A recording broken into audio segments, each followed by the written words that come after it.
Hey everyone, welcome back to another episode of Capsule Comics.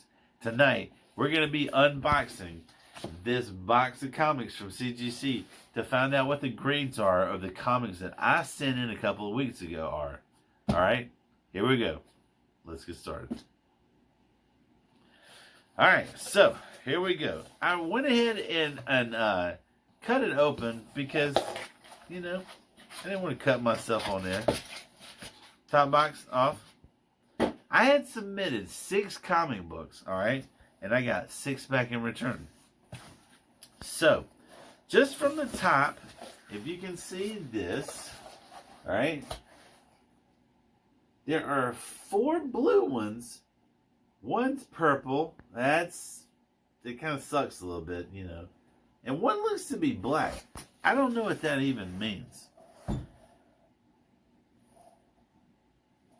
Let's find out.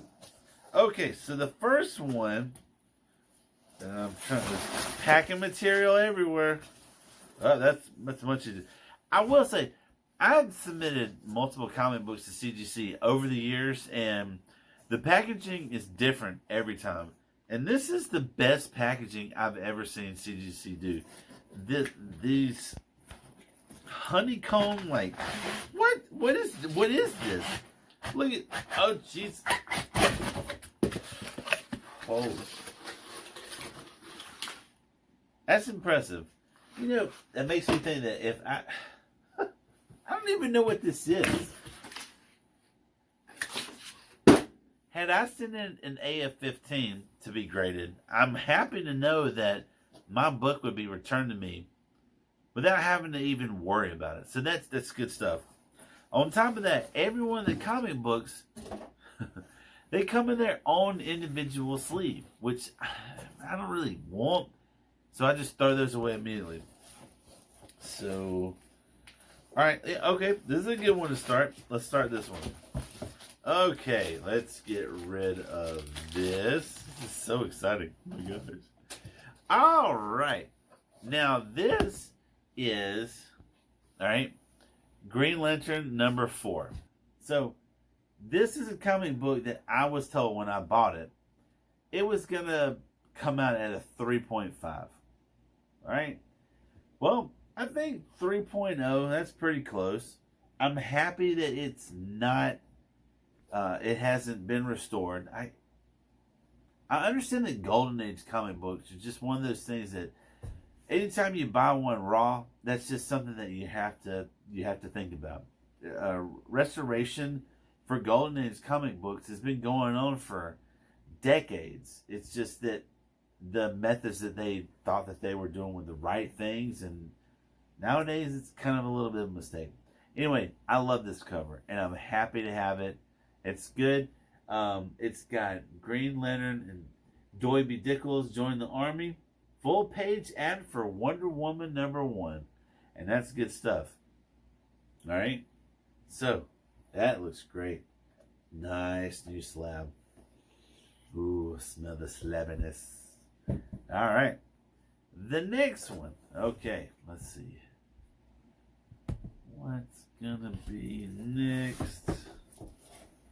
Okay. I want to save that one. I want to save that one. I want to save that one. Those are the reslabs. Ah, this is a good one right here. Okay, this one.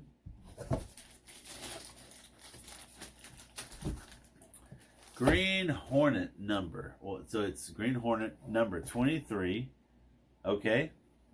Comes back a 1.0, which isn't hard to believe. This thing was in bad shape.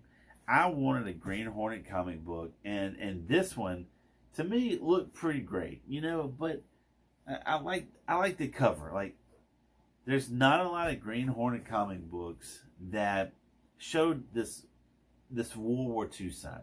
They're fighting gangsters and criminals back home, but they're not really fighting the Japanese or the Nazis, and that's why I wanted this one, because of my love of World War II comic books. Big chunk missing here, but still it gets a 1.0, and it's a blue label, so I'm very happy. Alright? Okay, what is next? All right. The purple label. I have heard this called the purple label of death because for Silver Age comic books, that is a bad thing. Come on, Worm. There we go. For Silver Age comic books, the purple label is a death sentence because it drops the price down so much.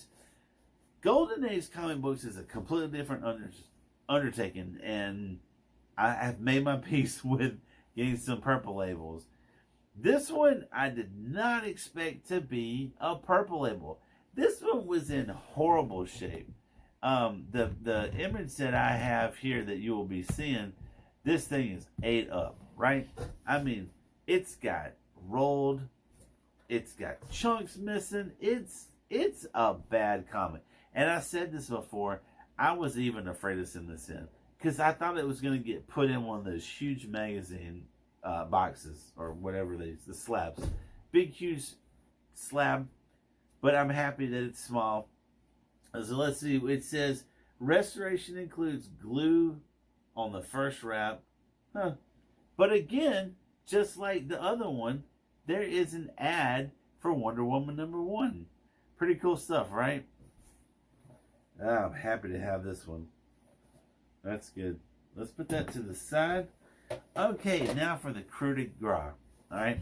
So, a while back, I had purchased 3 comic books.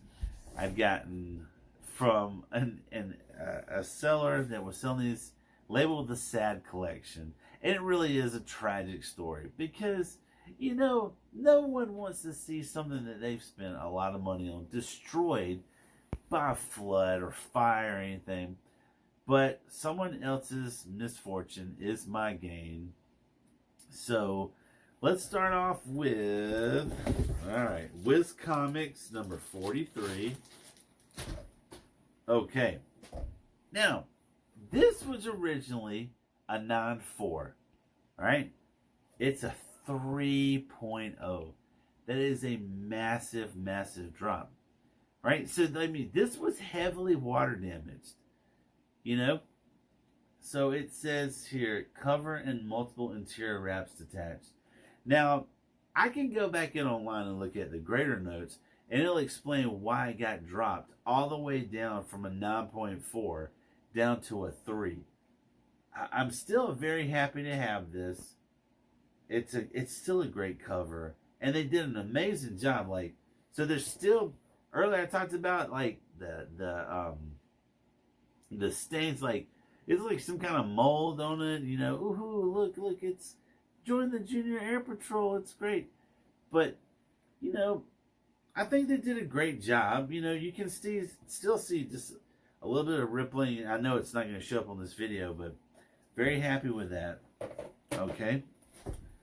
Now this is my the first black label I've ever owned. It's a pedigree, and it's CGC certified pedigree, and that's exciting shit stuff. All right, and right here they have the pedigree Rockford. This one was originally a 9.6, dropped down to a 4.0. There has to be a very tiny amount of pedigree comic books that are 4.0, and it is such a tragedy. I'm happy to have this. I'm actually happy to have part of a pedigree, but a 4.0, yeah, you know, I'll take it. I knew what I was getting into when I got these, and it was a bargain. I would never have been able to afford this in a 9.6. So, thank you, CGC. And thank you to the person that sold this to me. I have my pedigree. Alright. One left. And I was saving this one for last. So, alright. The last comic book to look at. Star Spangled Comics number 28. This one was originally a 9.2. And it's got the pedigree label. It's from the day. Well, that's interesting. See, on the old one, that was, like the first CGC label. It was just a D copy. But this actually has Davis Crevin. That's so cool. And I love this because I said that this is my only Kirby and Simon cover. I love it. So this one went from a 9.2 to a 4.0. That is a hell of a drop. It's not as bad as Captain Marvel Adventures number 11. It's still sad, but I now have 2 Pedigree comic books. Again, thank you, Cosmic Gods. I never would have been able to afford 2 Pedigrees before, and now I have 2 in my collection. And there really has to be a very small percentage of Pedigree books that are this low. So let me know in the comments. I mean, tell me, what do you think? Are there other Pedigrees that are that low? And if not, please correct me. I'm happy to hear. Let me know what you think about the video. Please subscribe and like the video. Go ahead, check out some of the other ones and like those too. And I appreciate everything. Y'all have a good night. And I'm Kenny Caps, and thank you